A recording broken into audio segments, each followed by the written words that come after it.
Muy bien, vamos entonces a inclinar nuestros rostros, vamos a orar al Señor. Querido buen Dios, en esta tarde de tu santo día, estamos felices porque podemos aquí reunirnos de diferentes partes, lugares, latitudes, y estamos aquí unidos en el Espíritu. Queremos, Señor, estar unidos también en tu verdad. Queremos, Señor, estar unidos como hermanos, en una misma fe.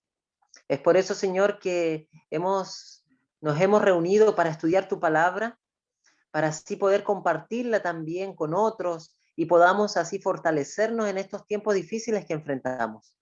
Es nuestro deseo, Señor, poderte dar la gloria, la honra a ti, y te pedimos de manera especial que esta reunión, Señor, pueda ser asistida por tus santos ángeles, que tu presencia, que el Espíritu Santo, Señor, pueda trabajar en cada uno de nuestros corazones. Padre querido, también te pedimos por nuestro hermano Isaías, quien has de compartir la palabra, para que tú, Señor, lo unjas, lo utilices como instrumento y pueda dar un sonido certero a, a la trompeta, Señor. Padre querido, te imploramos por cada una de nuestras familias. Te pedimos por, por nuestros hermanos, por la iglesia, por tu pueblo, por los líderes, Señor. Oh Señor, nos encomendamos en tus manos. Asístenos. En el nombre de tu amado Hijo Jesús. Amén, Señor. Amén. Muy bien.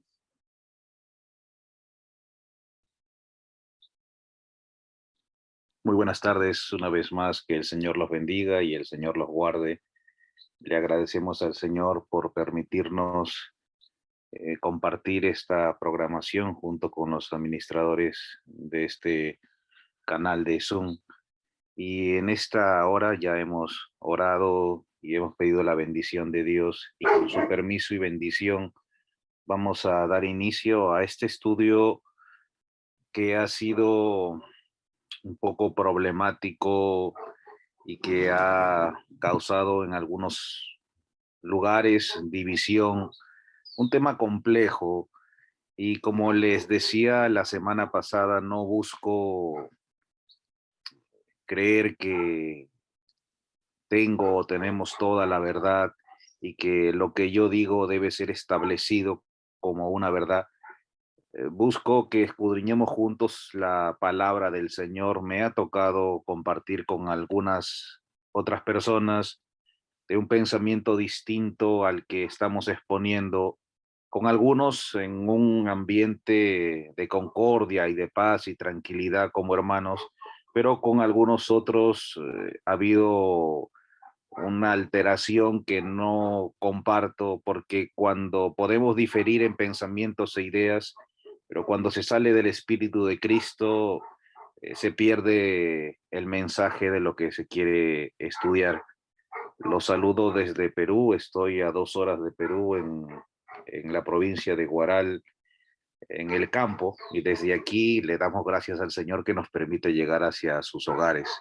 Quiero empezar citando al apóstol Pedro en su primera epístola, en el capítulo 3 y el versículo 15. Él dice: si no, santificad a Dios el Señor en vuestros corazones, y estad siempre preparados para presentar defensa con mansedumbre y reverencia ante todo el que os demande razón de la esperanza que hay en vosotros. El apóstol Pedro, uno de los defensores del verdadero evangelio, de la fe que fue dejada por el Señor, de quien hemos heredado preciosos mensajes, el consejo inspirado que él deja es primero que estemos siempre preparados para presentar defensa de la verdad, de lo que creemos. Pero él dice que la verdad debe ser defendida con mansedumbre y con reverencia. Si nosotros nos salimos de este consejo, entonces lo que nos mueve quizás a esa defensa de la verdad no es otra cosa que egoísmo, que la exaltación propia. Entonces, con la ayuda de Dios, con el poder de su espíritu, con el auxilio de su gracia, pedimos que Él nos ayude a poder mostrar estas verdades con mansedumbre y también con reverencia. Dice la sierva del Señor en el libro La Voz, su educación y su uso correcto, en el capítulo 14, que lleva por título Su paciente calma. Ella dice, el amor hará lo que no logrará la discusión. Pero un momento de petulancia, una sola respuesta abrupta, una falta de cortesía cristiana en algún asunto sin importancia puede dar por resultado la pérdida tanto de amigos como de influencia.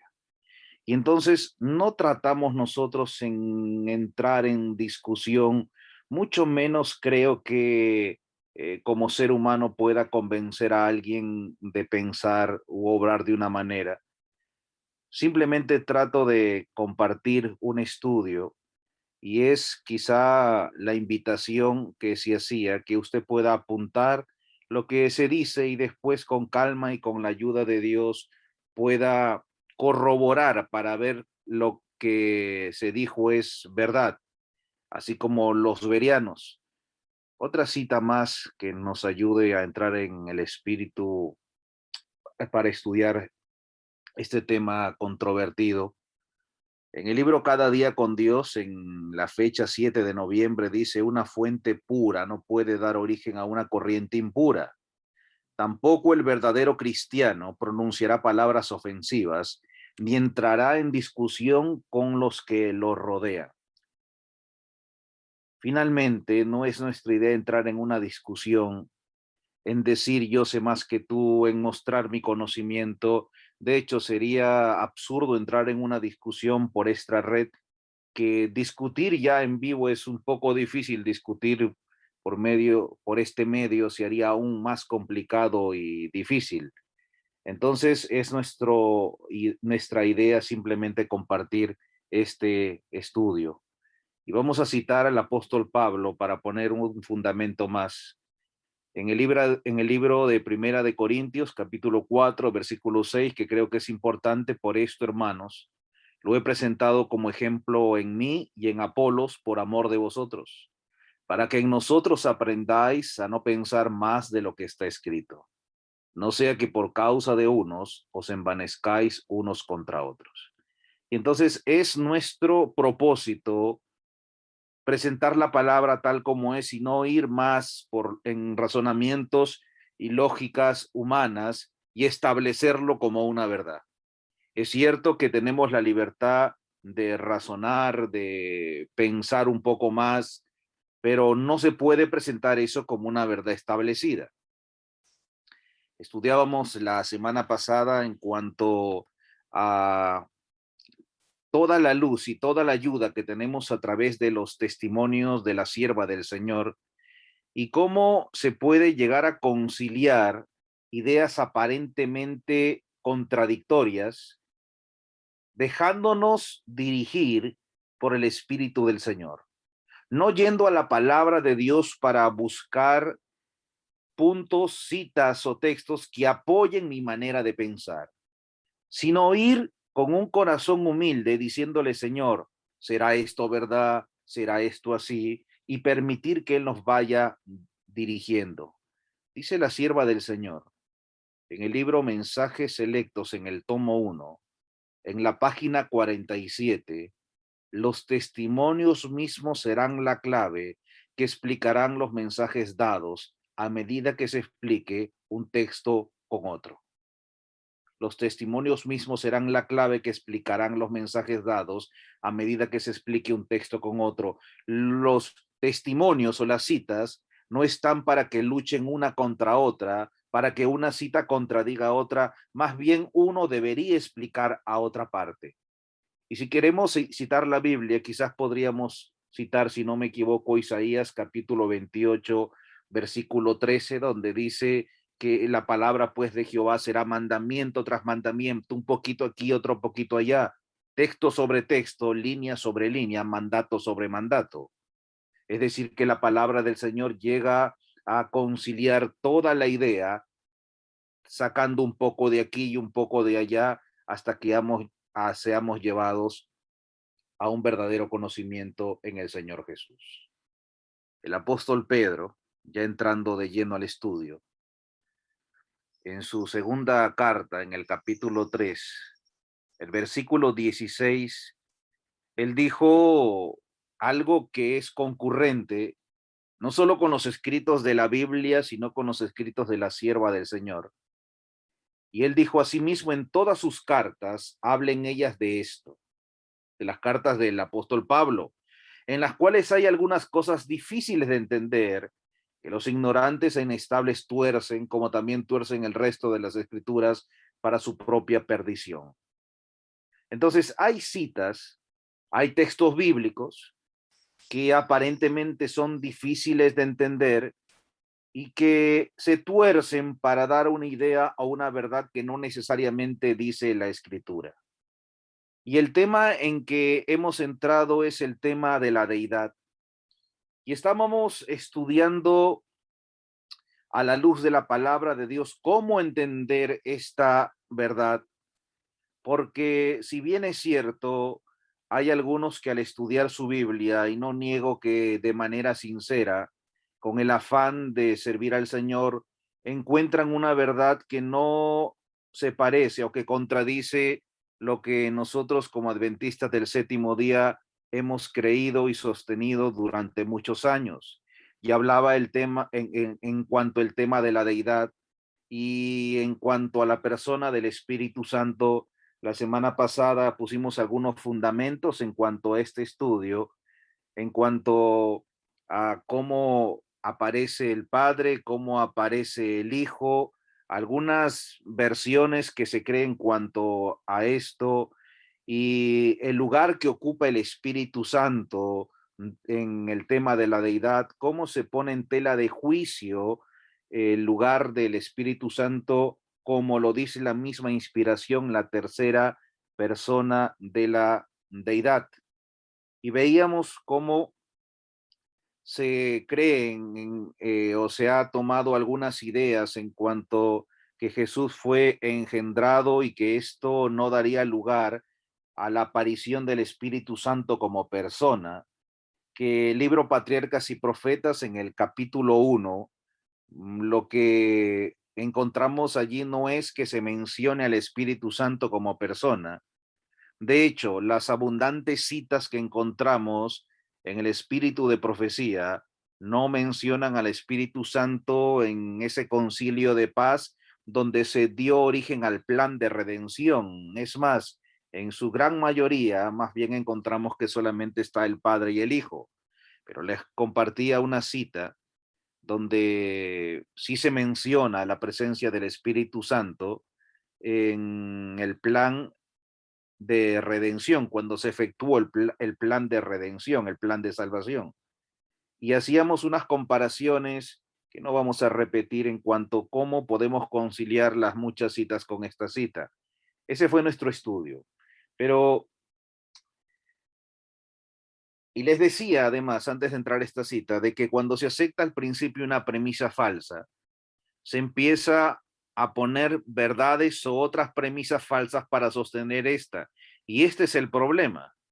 Porque cuando se aceptan premisas falsas, todo lo demás empieza a encajar para mostrar algo que no necesariamente quiso o quiere decir la escritura.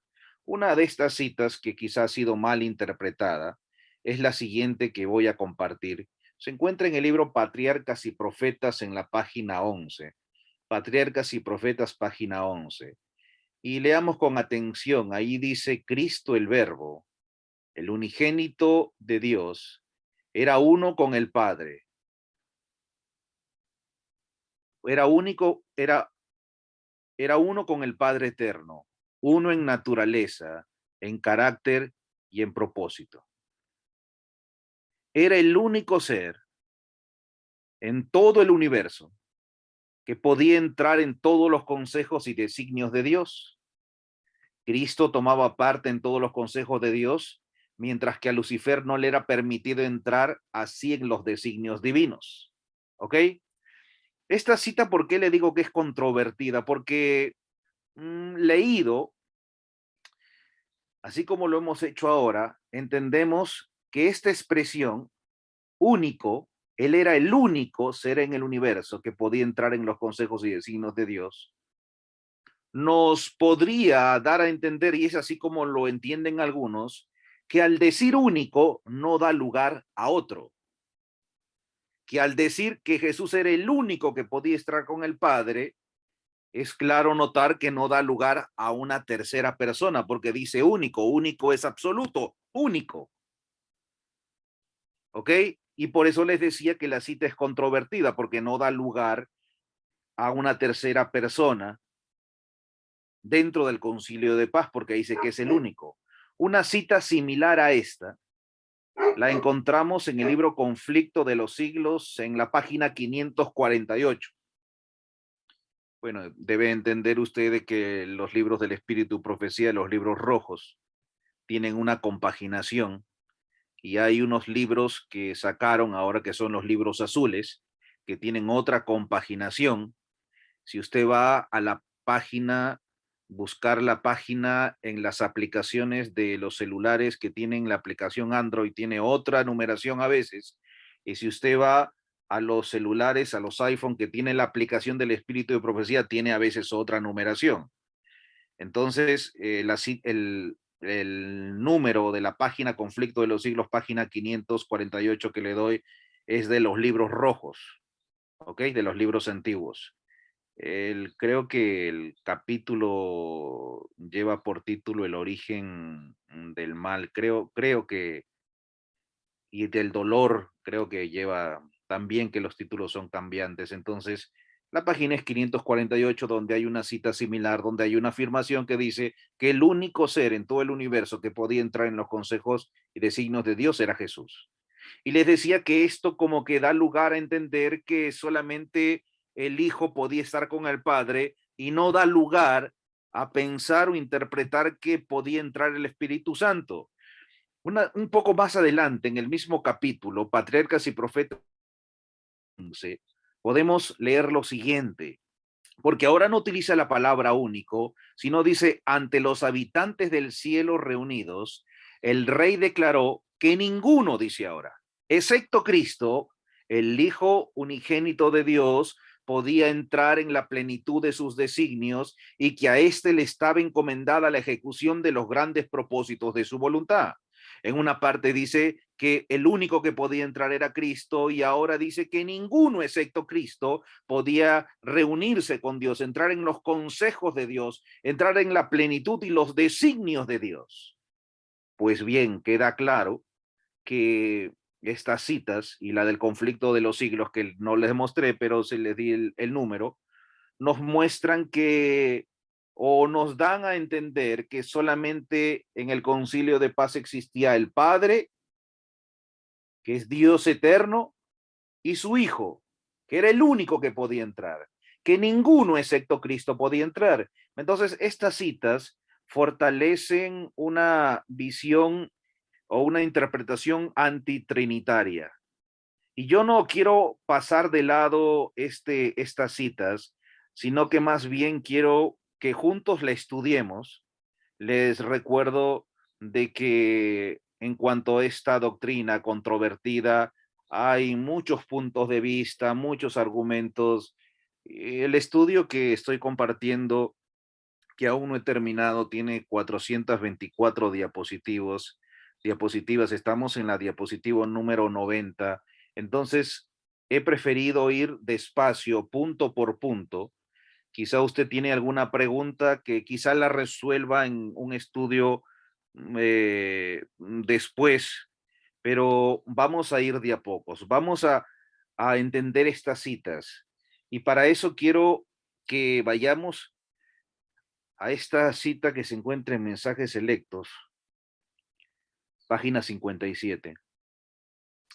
Ella dice, la sierva del Señor: en cuanto a los testimonios, nada se ignora, nada se deja de lado, pero el tiempo y el lugar deben ser considerados.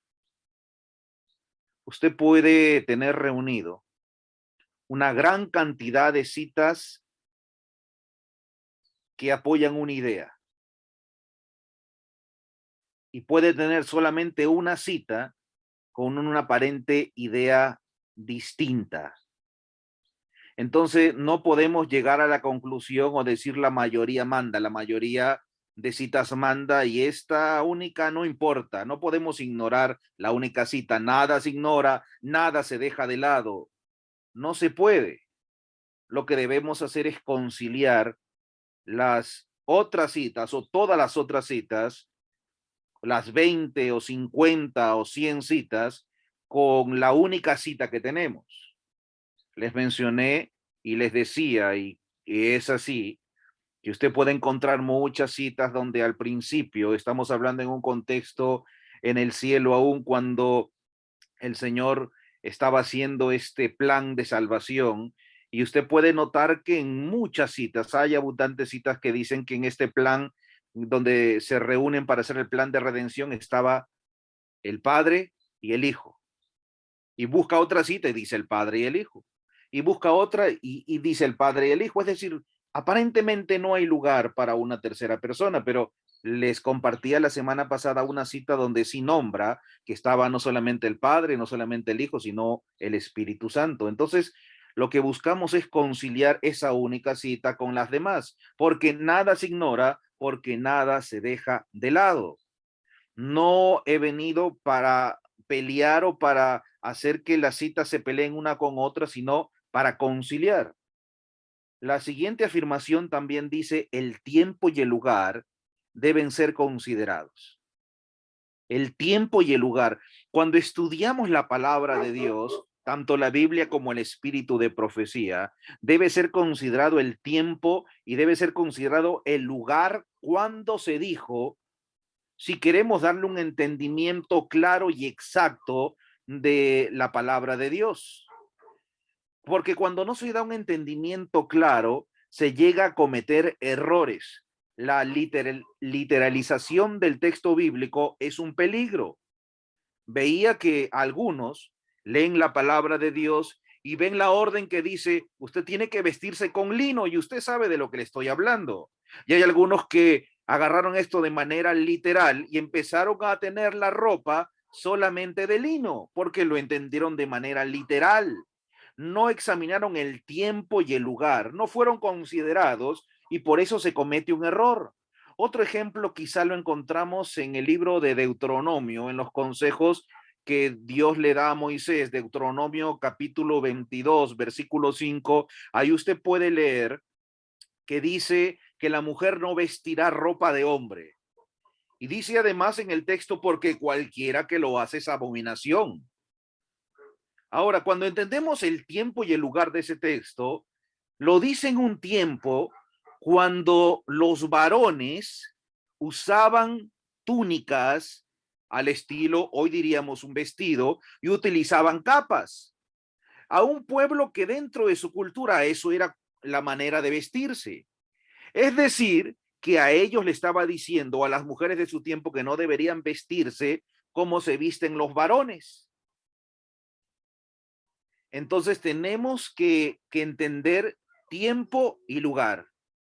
O como cuando la sierva del Señor condena el uso de las bicicletas.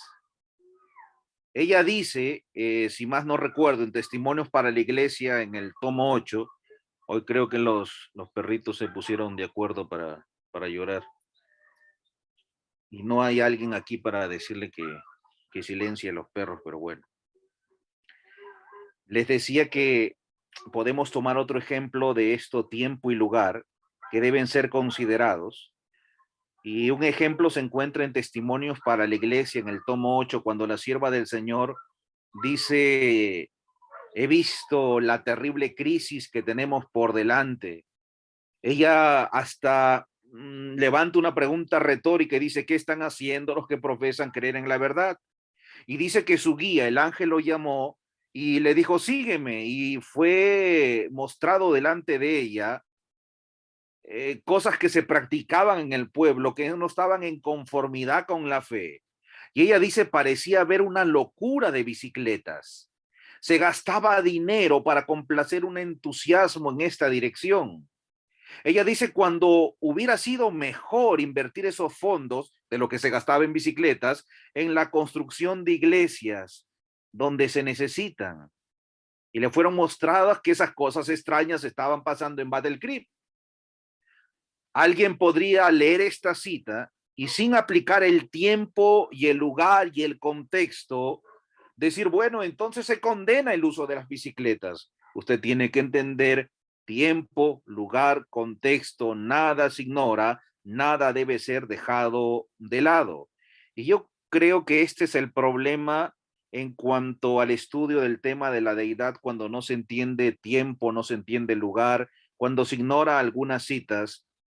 Pues bien, esto de las bicicletas se decía cuando empezaron a llegar o empezaron a comprar bicicletas de moda y era de moda comprarse las bicicletas que eran caras para salir a pasear al parque y se estaba descuidando el invertir y en aportar a la obra de Dios. Usted puede estudiar después esto. Todo texto y todo cita debe ser estudiado en su tiempo, en su lugar, bajo el verdadero contexto. Entonces, hermanos, estas tres citas que mencioné, donde dice el único que podía entrar en los consejos de Dios era el Hijo, el de conflicto de los siglos que dice único y ninguno excepto Cristo podía, las tres citas tienen el mismo contexto. Si usted las lee en su contexto, fueron ubicadas, claro que fue escrita por la sierva del Señor, pero esta cita es ubicada en un tiempo cuando se pone en duda la autoridad de quién, la autoridad del Hijo de Dios, de Cristo. En un tiempo cuando se levantó un ser creado, argumentando que él también era digno de entrar al Consejo de Paz. Él decía que privarle de entrar a ese Consejo de Paz era injusto. Eso es lo que él dijo. Y el lugar de estas citas no es en la tierra, es en el cielo. Fue en el cielo donde Lucifer empieza su rebelión. Y entonces tenemos que entender estas citas en ese contexto, en el cielo y en el tiempo en que Lucifer ponía en tela de juicio la autoridad de Cristo. Y dice la sierva del Señor que Lucifer disputaba el lugar de Cristo. En el libro Patriarcas y Profetas, en la página 14, dice, el propósito de este príncipe de los ángeles llegó a ser disputar la supremacía del Hijo de Dios. Lucifer disputaba la supremacía del Hijo de Dios y así poner en tela de juicio la sabiduría y el amor del Creador. Él estaba disputando la supremacía con el Hijo, con Cristo. Él decía que también él merecía tener ese lugar en el Consejo de Paz, entrar ahí. Él merecía tener ese honor, esa gloria. Y esto motiva a que Dios, el Padre, convoque a todos los seres creados, a todos los ángeles, en una reunión para convencerlos de una verdad. Patriarcas y Profetas, página 15. Dice allí, el Rey del Universo convocó a las huestes celestiales a comparecer ante él, a fin de que en su presencia él pudiese manifestar cuál era el verdadero lugar que ocupaba su hijo y manifestar cuál era la relación que él tenía para con todos los seres creados. El Rey del Universo convocó a unas huestes celestiales a comparecer ante él a fin de que en su presencia él pudiese manifestar cuál era el verdadero lugar que ocupaba su hijo, que ocupaba Cristo. Esta cita, hermanos, es una invitación a que podamos filosofar en algunos aspectos. Podríamos preguntarnos qué quiere decir esta cita, que los ángeles no sabían en sí mismo cuál era el lugar del Hijo. ¿Por qué tenían que reconfirmarle el lugar del Hijo? Era necesaria esta confirmación del lugar que ocupaba Cristo como Hijo de Dios. Podríamos preguntarnos, ¿fue en ese momento donde Dios el Padre le da un lugar a Jesús al lado del trono? ¿Antes no lo tenía? ¿Por qué los ángeles no entendían bien quién era Jesús? O quizás Jesús andaba como siendo Dios, pero como un ser común, corriente, sin buscar exaltación, sin hacerse mostrar por si acaso yo soy Dios y tú eres una criatura, sin hacer notar que era mayor que los ángeles. Total, el principio divino, usted lo sabe, ¿verdad? Mayor es el que sirve. Entonces, si Jesús era mayor que todos, es Dios, andaba sirviendo. No lo sé. Muchos dirán, pero ¿de qué manera servía Jesús? ¿Qué había que hacer en el cielo para servir? Mi respuesta es no sé, no, en verdad no sé de qué manera podía servir Jesús en el cielo. Yo no me atribuyo el opinar sobre un lugar donde no estuve. No puedo opinar en un tiempo donde no estuve, no he estado allí y los detalles no se me han sido revelados, a lo menos yo no lo leí, no lo encontré. Entonces, esta cita nos invita quizá a especular, especulaciones, sí, claro que sí. Quizá en una conversación personal podría yo decirle a usted, yo creo que esto es así, lo he razonado, lo he pensado, pero en una predicación formal como la de ahora, con la responsabilidad que Dios me da, prefiero ajustarme a Isaías 8:20, a la ley y al testimonio, y no decir más de lo que está escrito. No sé, podríamos preguntarnos tantas cosas, pero hay una afirmación de la sierva del Señor a la cual deberíamos ajustarnos. Dice, dice allí, en la página 17 del libro Conflicto de los Siglos, no se había efectuado cambio alguno en la posición o en la autoridad de Cristo. No se había efectuado cambio alguno en la posición o en la autoridad de Cristo. La envidia de Lucifer, sus tergiversaciones y sus pretensiones de igualdad con Cristo habían hecho absolutamente necesaria una declaración categórica acerca de la verdadera posición que ocupaba el Hijo de Dios.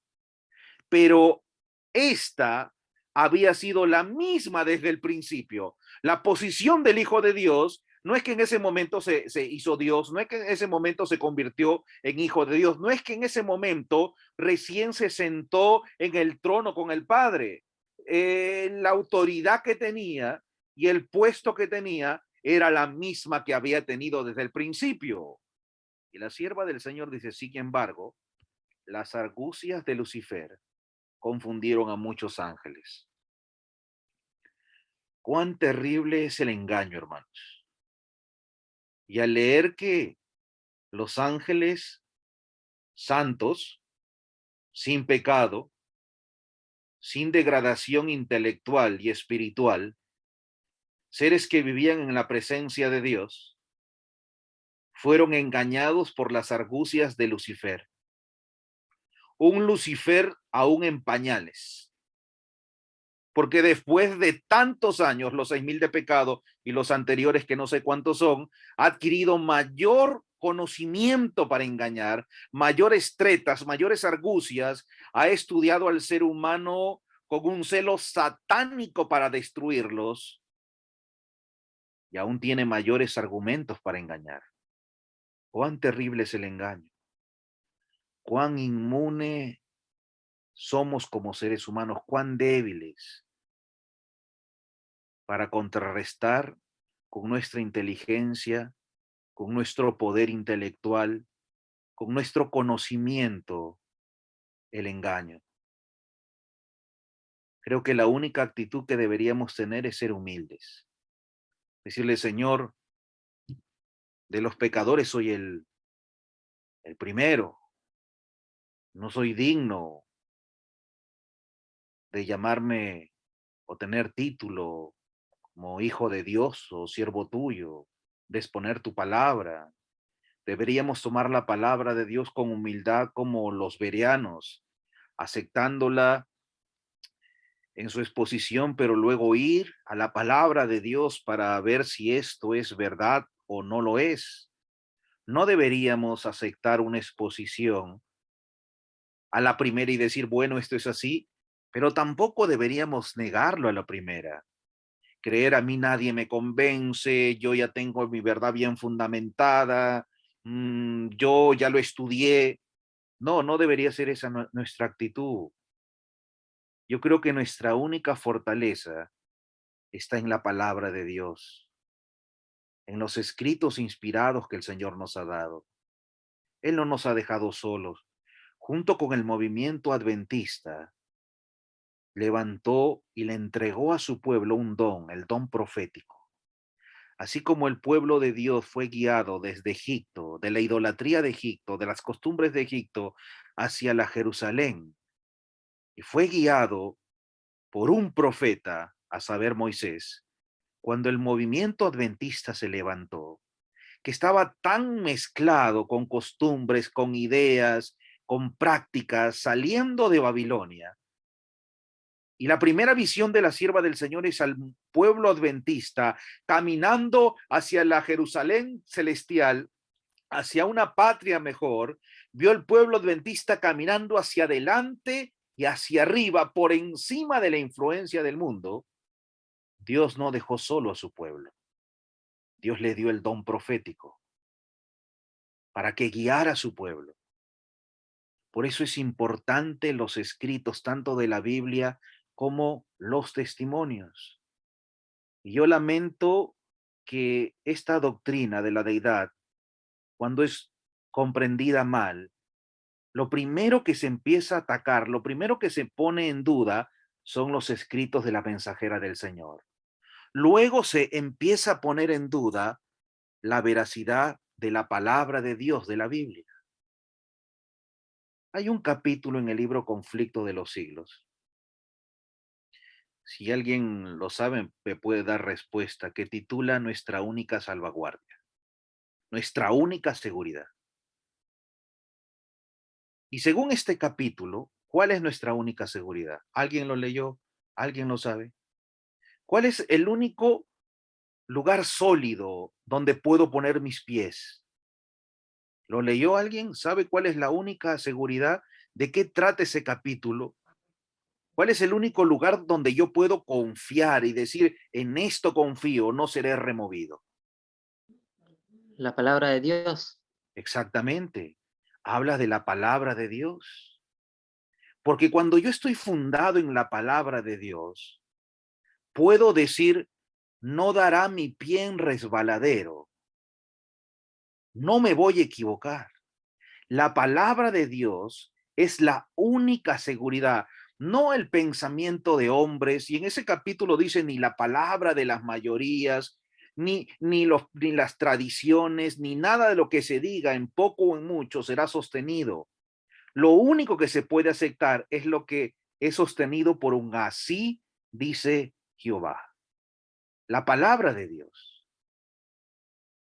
Y entonces si los ángeles aún fueron engañados, ¿cuánto más nosotros, seres degradados e indignos? Bien, hermanos, les decía que estas tres citas, la de Patriarcas y Profetas, Conflicto de los Siglos, y la otra también en Patriarcas y Profetas, página 15, fueron dichas o escritas por la sierva del Señor en un contexto histórico donde se pone en duda la autoridad del Hijo. Y las citas buscan, y usted lo puede leer, vaya después a la cita y mira el contexto, busca dar fuerza y autoridad de un énfasis a una verdad que era útil, que era necesaria entenderla. Porque, ¿y cuál era? El entender que Jesús podía entrar en los designios de Dios. Era con quien el diablo o Lucifer estaba disputando. Porque, hermanos, si nosotros entendemos estas tres citas de manera literal, como diciendo el único o ninguno, Entonces tenemos que entender que solamente el Hijo podía entrar en los designios de Dios y no hay lugar para el Espíritu Santo.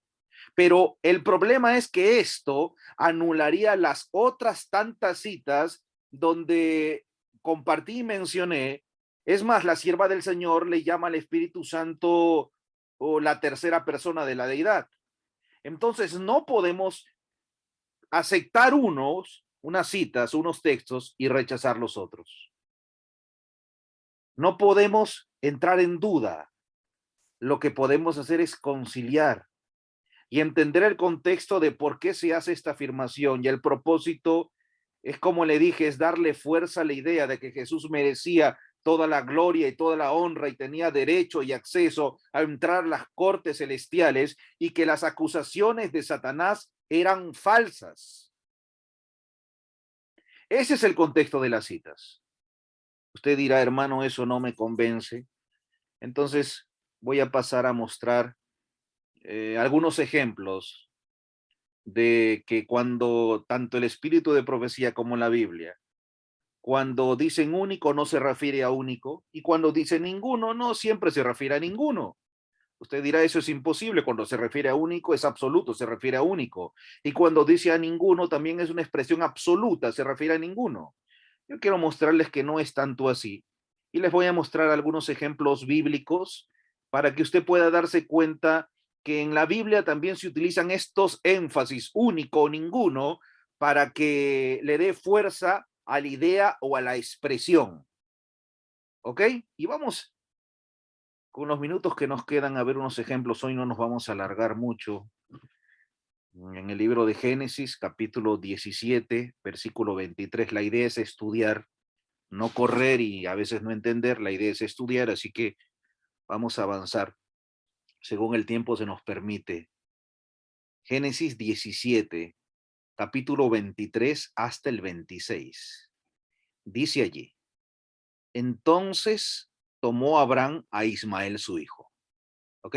Tomó Abraham a Ismael su hijo, y a todos los siervos nacidos en su casa, y a todos los comprados por su dinero, a todo varón entre los domésticos de la casa de Abraham, y circuncidó la carne del prepucio de ellos en aquel mismo día, como Dios le había dicho. Verso 24. Era Abraham de edad de 99 años cuando circuncidó la carne de su prepucio.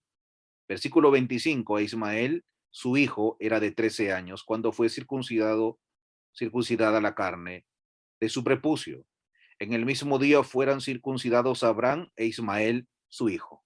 Queda claro que Abraham y Ismael, su hijo, como lo dice en estos textos bíblicos, fueron circuncidados, ¿ok? Ahora, unos versículos más adelante, el mismo libro, Génesis, capítulo 20, versículo 10 al versículo 12. Dice, por tanto dijo a Abraham, echa a esta sierva y a su hijo, porque el hijo de esta sierva no ha de heredar con Isaac mi hijo. Este dicho pareció grave en gran manera a Abraham a causa de su hijo. Entonces dijo Dios a Abraham, no te parezca grave a causa del muchacho y de tu sierva. En todo lo que te dijere Sara, oye su voz, porque en Isaac te será llamada descendencia. Queda claro, hermanos, y esto ni siquiera tenía que leerlo, de que Abraham tenía a su hijo que se llamaba Ismael. ¿Ok? Pero ahora cuando vamos unos capítulos más al libro de Génesis, en el capítulo 22, versículo 1 y 2, dice el versículo 1 y 2, aconteció después de estas cosas que probó Dios a Abraham y le dijo, Abraham, y él le respondió, heme aquí, y le dijo, toma ahora tu hijo, y utiliza una expresión que si no entendiéramos los contextos sería conflictiva. Le dice, tu único, Isaac, a quien amas, y vete a la tierra de Moriab y ofrécelo allí en holocausto sobre uno de los montes que yo te diré. La pregunta que nos haríamos es, ¿era en verdad, como dice el versículo 2, Isaac el único hijo de Abraham? ¿Era en verdad el único hijo de Abraham? Y la respuesta, hermanos, bíblica es no, no era el único hijo de Abraham. Tenía un hijo que se llamaba Ismael, lo acabamos de leer en los textos anteriores. Entonces, ¿por qué Dios le dice, toma a tu hijo, tu único Isaac? ¿Por qué utiliza esta expresión? Porque al llamar a Isaac tu único hijo, Dios quería decir que solo a Isaac lo consideraba como heredero legítimo de la promesa. Ese era el énfasis. Eso es lo que le quería dar como fuerza a la expresión, porque esto contrasta con la expresión del capítulo 21, donde Dios llama a Ismael hijo de la sierva. Entonces, la idea principal aquí, en este texto, donde se dice único, es que se estaba mostrando que sí, era el único, pero no el único engendrado, sino el único heredero. Y por eso tendremos que entender la palabra único en su contexto. ¿Qué idea está mostrando? Está diciendo, sacrifícame a tu único hijo, quien va a heredar todo lo que yo te he prometido. Tu heredero, el hijo de la promesa, tu único, no hay otro, no hay otro hijo de la promesa. Al otro le llama el hijo de la sierva, pero era su hijo. Pero utiliza la expresión único para darle fuerza a la expresión. ¿Ok? Vamos a otro ejemplo, porque no es el único ejemplo que tengo. Y yo le preguntaría a usted antes de leer este texto, ¿cree usted que Jesús es Dios?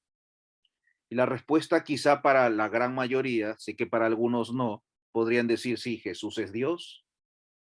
Podríamos citar abundantes textos bíblicos y algunas citas, pero si usted está convencido que Jesús es Dios, entonces tratemos de entender Juan 17:3. Juan capítulo 17, versículo 3, dice, y esta es la vida eterna, lo dice Jesús, que te conozcan a ti, y utiliza esta expresión, el único Dios verdadero, y a Jesucristo a quien has enviado. Y la pregunta que quizás le haría es, ¿será que Jesús, cuando estaba diciendo estas palabras, no era Dios? Él no era Dios, Jesús no era Dios. Podríamos mostrar abundante material donde la sierva del Señor dice que Jesús era Dios con los hombres. De hecho, cuando se ha querido presentar a Dios como a Jesús, perdón, como hombre, ella ha dicho en un momento, deténganse ahí, quiten las sandalias de sus pies, porque el lugar que pisan es santo. Jesús era plenamente hombre, pero también era plenamente Dios. Pero aquí Jesús está diciendo que el Padre es el único Dios verdadero. Quiero mostrarle una cita que tengo aquí. Fundamentos sobre la educación cristiana, página 374, 375, dice, cuando los agentes humanos ejerciten sus facultades para adquirir conocimiento, para llegar a ser hombres que piensan con profundidad, cuando ellos como los mayores testigos en favor de Dios y de su verdad hayan vencido el campo de la investigación de doctrinas vitales concernientes a la salvación del alma, para que les sea atribuida al Dios del cielo como ser supremo, entonces jueces y reyes reconocerán en las cortes de justicia, en los parlamentos y en los concilios, que el Dios que hizo los cielos y la tierra, el único Dios vivo y verdadero, el autor del cristianismo, el autor de toda la verdad, que instituyó el sábado del séptimo día, cuando se echaban los fundamentos del mundo, cuando las estrellas del alba lavaban juntas y todos los hijos de Dios cantaban al unísono, pletóricos de gozo. Aquí la sierva del Señor está diciendo que el creador, aquí podríamos entrar en un conflicto, pero el creador, que es Cristo, le llama único, vivo y verdadero. Único Dios vivo y verdadero, el creador de los cielos y de la tierra. El autor del cristianismo le llama. Puede usted pensar diferente que yo identifico que está mencionando a Jesús, porque yo creo que Jesús es Dios. La Biblia dice, y lo dijo el mismo Jesús, cuando fue tentado por Satanás, en esta tentación donde Satanás le muestra todos los reinos del mundo a Jesús y le dice, todo esto te daré si postrado me adorares.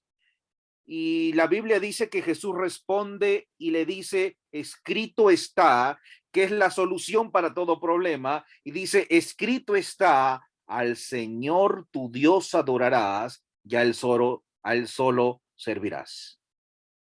La respuesta de Jesús era correcta, estaba citando el Antiguo Testamento, que solo Dios merece ser adorado. Y esta palabra adorado, se acuerda para aquellos que han estudiado textos conflictivos y para querer enseñar a nuestros hermanos testigos de Jehová, esta palabra adorarás es una palabra griega que es proscuneo. Y proscuneo quiere decir hacer reverencia, dar obediencia. Pros quiere decir hacia adelante. Cuneo quiere decir besar. El, el, la forma de adoración que tenían los judíos, inclinarse, proscuneo, y se usa en un acto de homenaje, de reverencia. Y la Biblia dice que el mismo Jesús fue adorado. Cuando Jesús salió, Mateo 28:9 dice, he aquí que Jesús le salió al encuentro diciendo, salve, y ellas acercándose abrazaron sus pies y le adoraron. Cuando el Señor hizo estos milagros en el mar, Mateo 14:33 dice, entonces los que estaban en la barca le adoraron diciendo, en verdad eres el Hijo de Dios.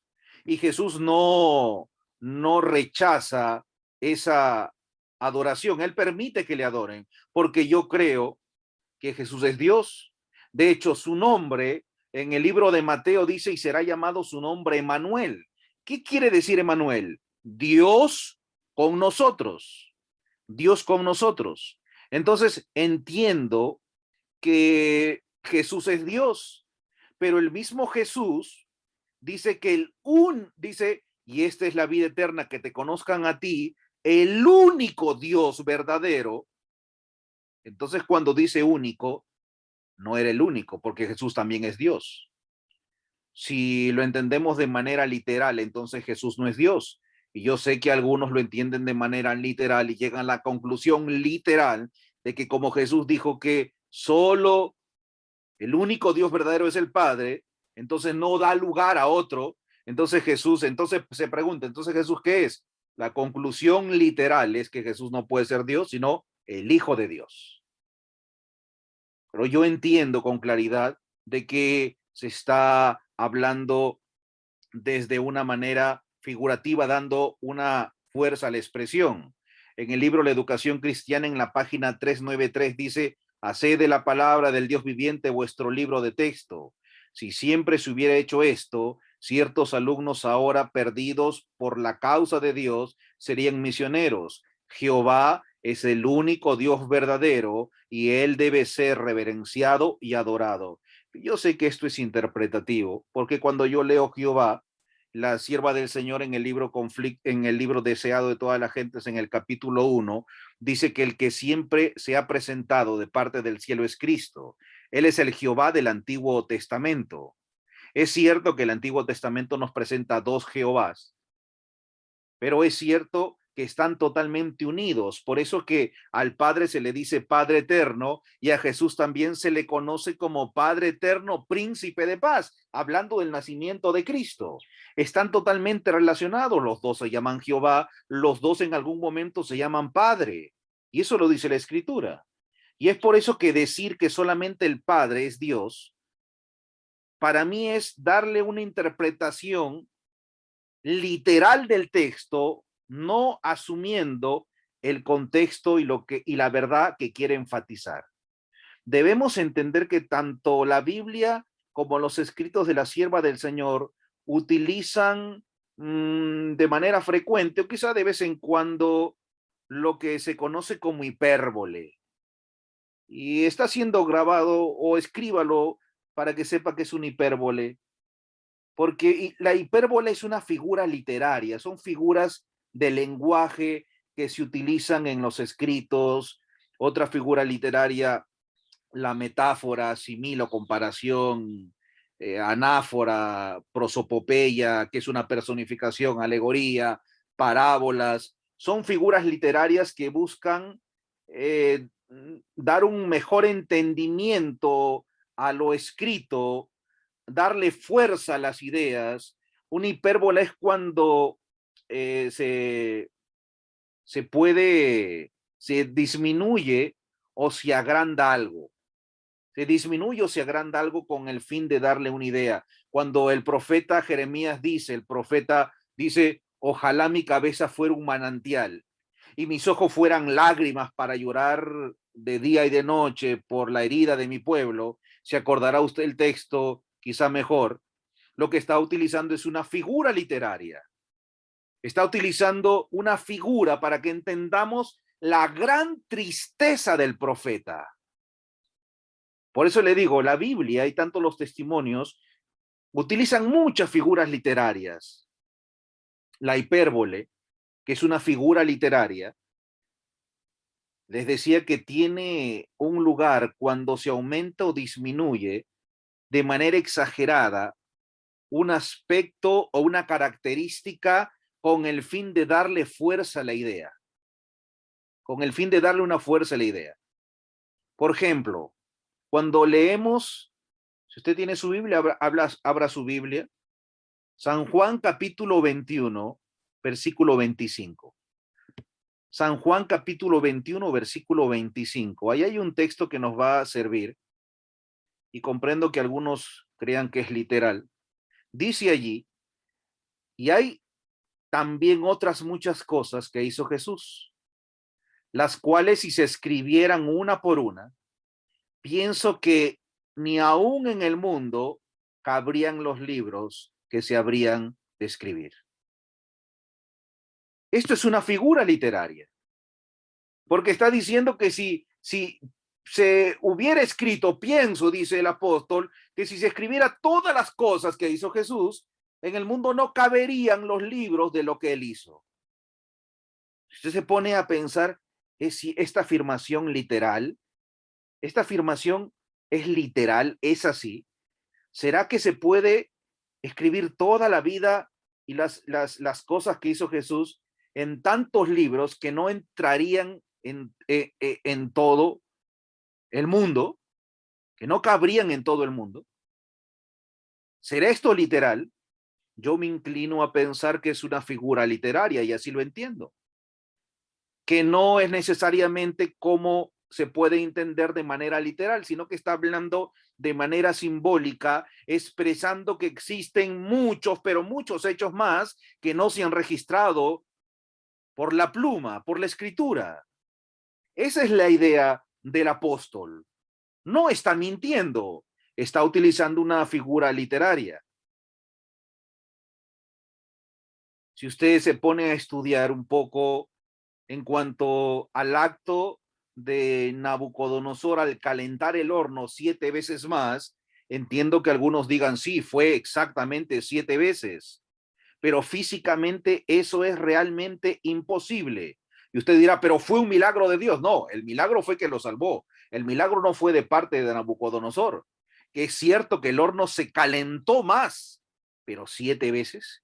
Es una expresión que se busca dar fuerza a la idea de que el horno se calentó como no se calentaba nunca.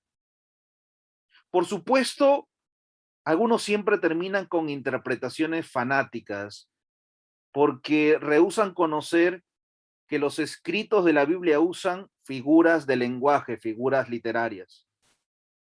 Y por eso usted tendría quizás recordar o saber que esta clase de personas disgustaron mucho a Martín Lutero. Cuando se levantó la Reforma Protestante, Lutero encontró a personas mayores de edad, jugando a hacer rodar grandes aros por la calle, jugando como niños, porque ellos decían, el Evangelio dice que a menos que alguien fuera como niño, no podrá entrar en el reino de los cielos. Y ellos lo tomaron literal. Era una figura.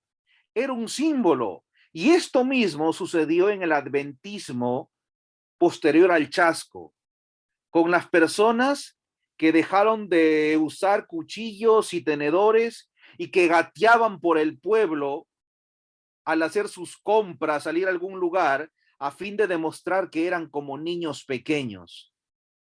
Y por lo tanto, eso significaba que ellos pertenecían al reino, a menos que seas como niño, no tienes parte en el reino. Estos tipos de fanatismo rehúsan reconocer que hay figuras de lenguaje tanto en la Biblia como en los escritos de la sierva del Señor. Todo debe ser entendido en su contexto.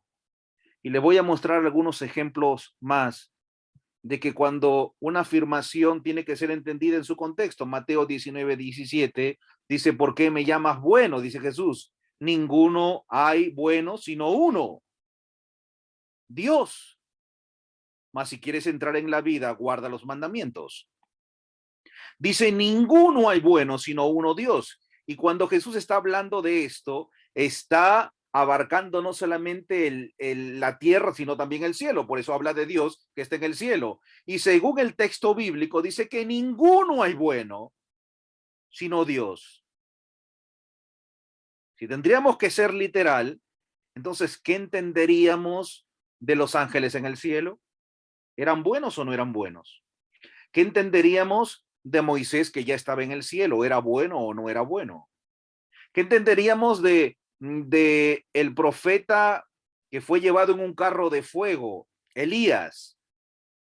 De Enoc, ¿era bueno? Porque aquí dice que solo uno hay bueno, que es Dios. ¿Habrá uno bueno? ¿Y Jesús era bueno o no era bueno?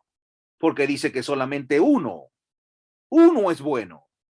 Y usted dirá, pero no está hablando del aspecto celestial. Claro que sí, está hablando de Dios. Está refiriéndose al mundo, el mundo al cielo y a la tierra. Y Jesús está diciendo que no hay uno bueno, sino solo Dios. Hay solo uno. Si lo entendemos de manera literal, entonces, ¿qué era Jesús y los demás hombres que he mencionado? Son figuras que buscan dar una fuerza a la idea. En honor a que quedemos convencidos, voy a mostrar un ejemplo más para concordar con el tiempo. Lucas capítulo 5, versículo 30, y después el 37 y el 39, ¿ok? Dice, y los escribas y los fariseos murmuraban contra los discípulos diciendo, ¿por qué coméis y bebéis con publicanos y pecadores? Y Cristo dice, nadie echa vino nuevo en odres viejos, de otra manera el vino nuevo romperá los odres y se derrama y los odres se perderán, mas el vino nuevo en odres nuevos se ha de echar, y lo uno y lo otro se conservan. Y dice aquí en subrayado, y ninguno que beba del añejo, ninguno, absoluto, quiere luego el nuevo, porque dice el añejo es mejor. Y aquí Jesús hace una afirmación y dice, ninguno, afirmación absoluta, que beba del vino viejo, después va a querer el nuevo. Ninguno, dice, ¿ok? Esto nos daría a entender que todos los que bebieron una vez del vino añejo, el vino viejo, va a querer nuevo. Ninguno, absoluto. Ahora, ¿qué significa beber del vino viejo y qué significa beber del vino nuevo? La sierva del Señor lo explica para formar la idea. DTG 245. Dice así, Jesús señaló el poder que la falsa enseñanza tiene para destruir el aprecio y el deseo de la verdad. La falsa enseñanza, dijo él, el que bebiere del añejo, quiere luego el nuevo, porque dice el añejo es mejor. Toda la verdad que ha sido dada al mundo por los patriarcas y los profetas resplandecía con una nueva belleza en las palabras de Cristo, pero los escribas y los fariseos no deseaban el precioso vino nuevo. El precioso vino nuevo es el evangelio nuevo de Cristo, hasta que no se vaciasen de las viejas tradiciones, que es el vino viejo, las tradiciones, costumbres y prácticas no tenía en su mente o corazón lugar para las enseñanzas de Cristo. Se aferraban a las formas muertas y se apartaban de la verdad viva y del poder de Dios. Es decir, que el vino viejo son las tradiciones y las costumbres en los cuales habían creído y sostenido los líderes judíos. Y el vino nuevo son las enseñanzas nuevas de Cristo. Y Jesús dice, ninguno que bebió de las tradiciones, que practicó tradiciones y estas ideas antiguas, arcaicas, falsas, va a gustar el nuevo. Eso es lo que dice Cristo. Si la afirmación fuera literal, quiere decir que si alguno bebió o practicó o creyó tradiciones antiguas, nunca aceptaría el evangelio de Cristo. Usted podrá decir, pero eso es cierto. Pero si nosotros leemos algunos ejemplos, veremos que sí existen hombres que bebieron del vino viejo, de las tradiciones, de las ideas antiguas y después disfrutaron del vino nuevo. Juan 3:1 dice, había entre los fariseos un hombre llamado Nicodemo, príncipe de los judíos. Pertenecía al Sanedrín. Marcos 15:43 dice, José de Arimatea, miembro del concilio, que también esperaba el reino de Dios, fue osadamente a Pilato y pidió el cuerpo de Jesús. Entonces entendemos con claridad que la expresión ninguno que bebió del vino viejo solo busca darle una fuerza a la expresión como lo venimos diciendo, y por eso les decía al inicio de los ejemplos, no siempre cuando usted lee ninguno o único tiene que ser entendido de manera literal. Hay hartos ejemplos bíblicos que muestran eso. Recordamos a Nicodemo y a José de Arimatea, descolgando el cuerpo herido de Cristo, llorando, porque entendían ahora que aquel hombre que estaba en esa cruz, a quien Nicodemo no había aprovechado durante 3 años, lo reconocía ahora como el Hijo de Dios. Eran hombres que habían bebido de la tradición, pero ahora reconocieron el evangelio puro de Cristo. Hermanos, tengo mucho más ejemplos en cuanto a esto. Marcos 9:39, Jesús dijo, no se los prohibáis porque ninguno que haga milagro en mi nombre, que luego puede decir mal de mí. Dice que no hay ninguno que haga milagro en mi nombre, pero en Mateo 7:22 encontramos que muchos sí hacían milagro en su nombre y no fueron salvados. Entonces, estas expresiones nos explican, quizás nos hacen entender mejor y nos ayudan a, a conciliar estas citas, tanto de Patriarcas y Profetas, página 11, Conflicto de los siglos 558, creo, y Patriarcas y Profetas, página 15. Cristo el Verbo, el unigénito de Dios, era uno con el Padre eterno, uno en naturaleza, en carácter y en propósito. Era el único ser en todo el universo que podía entrar en todos los consejos y designios de Dios. Tendríamos que entender esta afirmación a la luz también de las citas que muestran al Espíritu Santo como la tercera persona de la deidad. Tendría que ser entendido a esa luz, que cuando dice único no se está refiriendo a único, que tendríamos que entender el contexto histórico de por lo cual se hace esta afirmación.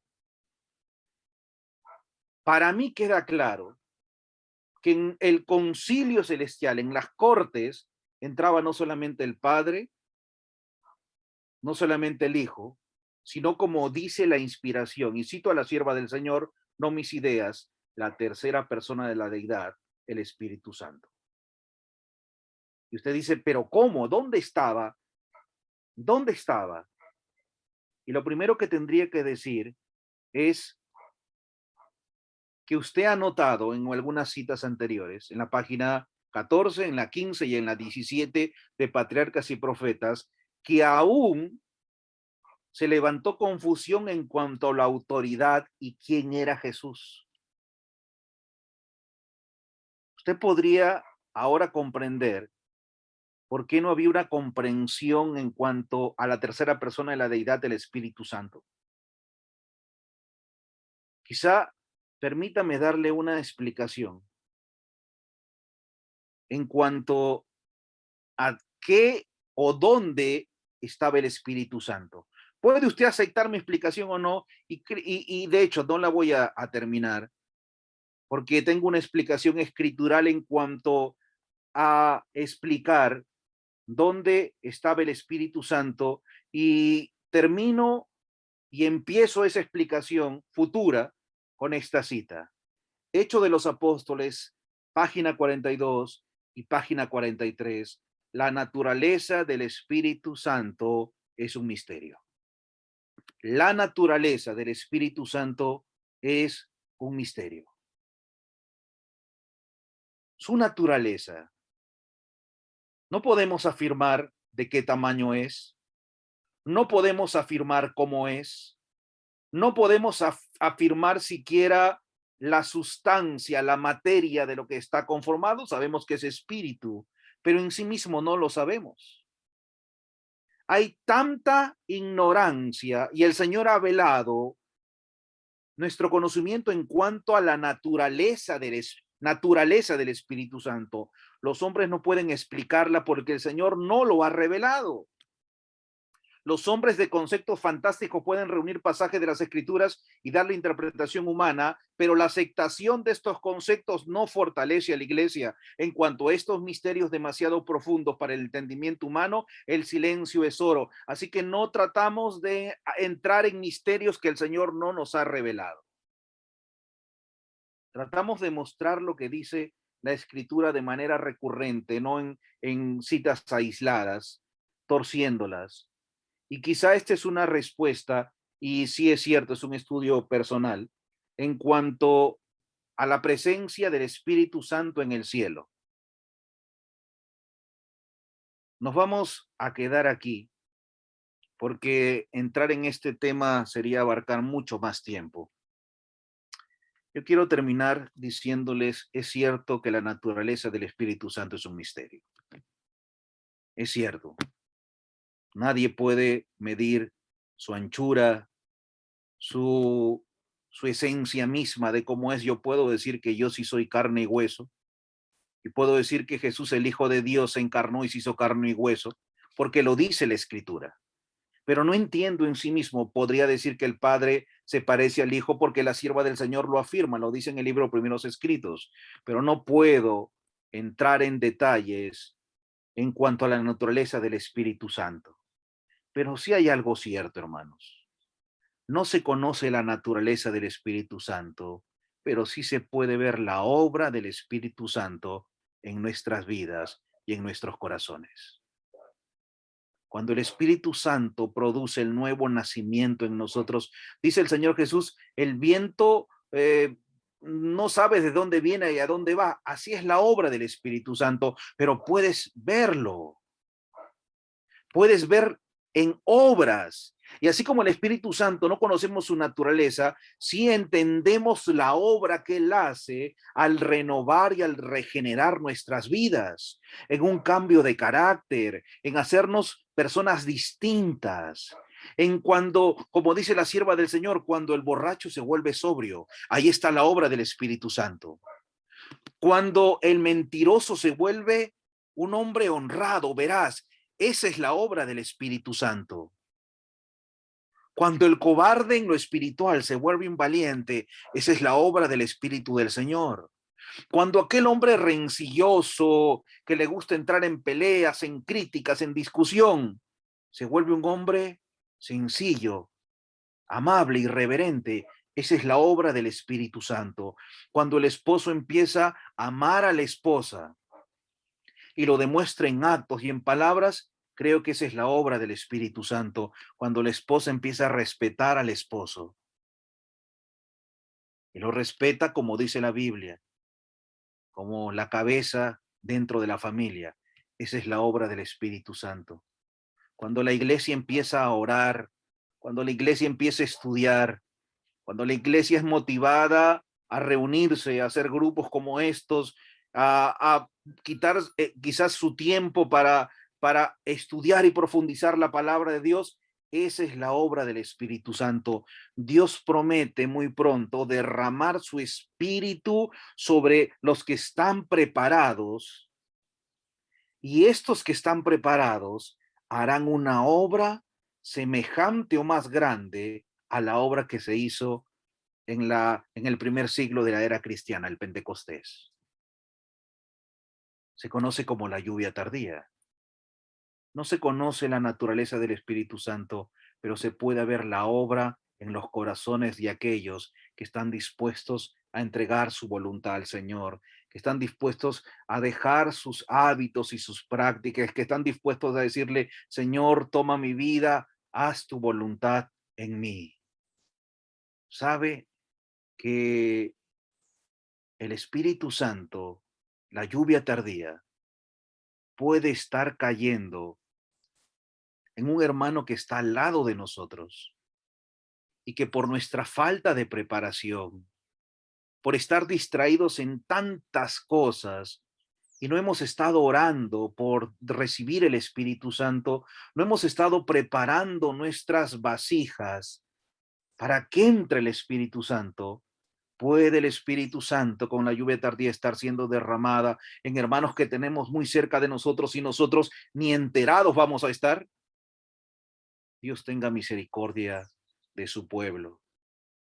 Le digamos, Señor, limpia mi vida, limpia mi corazón. Quiero ser un canal de bendición. Quiero que me uses en esta última parte de la historia de este mundo.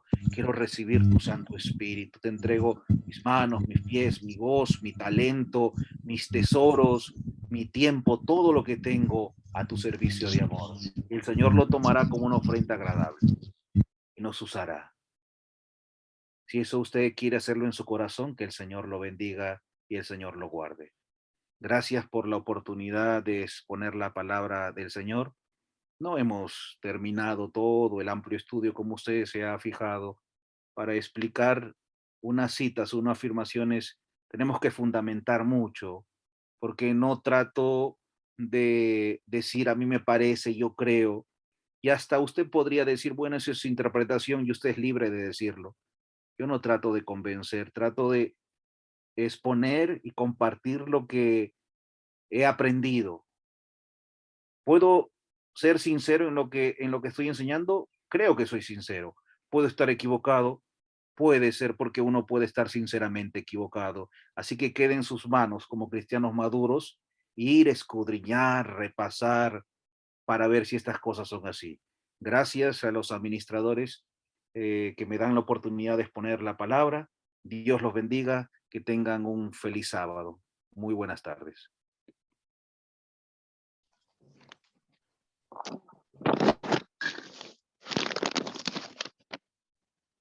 Padre Santo, cuán indignos somos de presentarnos ante tu trono de gracia, porque ante ti, Señor, no podemos mostrarnos con caretas y con engaños, somos cartas abiertas. Sí, Señor. Tú conoces nuestros corazones, tú conoces si estamos obrando con doblez, con hipocresía, y pretendemos ser buenos cristianos, pero no lo somos. Sí, Señor, Señor. no venimos con justicia propia, sino en la sangre bendita derramada por Jesús, tu Hijo, Señor, para Amén. que esa sangre nos cubra de todo pecado, de toda maldad. Venimos pidiendo el poder de tu Espíritu para renovar nuestros corazones, para despertar nuestras conciencias dormidas, para poder vivir, Señor, según el tiempo que nos ha tocado vivir. Te pido que todos tus hijos, Señor, que están compartiendo esta programación, puedas darle a cada uno según su necesidad. Quizá Amén. haya alguno que no hizo público la enfermedad que puede tener, el problema que está pasando dentro de familia, Señor, en juicios, en deudas. Han perdido la paz, la tranquilidad. Te pido que te muestres como un Dios poderoso, ayudador, sanador. Que tu presencia llegue hacia ellos, Señor.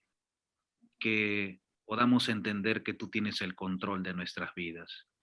Ayúdanos a descansar en ti, a confiar en tus promesas y que podamos también repasar este tema estudiado, que sea una bendición para aquellos que lo han recibido, Señor, y que sobre Señor. todo, que toda la honra y que toda la gloria sea para ti, Señor, y para tu Hijo. Bendícenos Amén. igual. En el nombre de Jesús. Amén. Amén, Amén. Señor.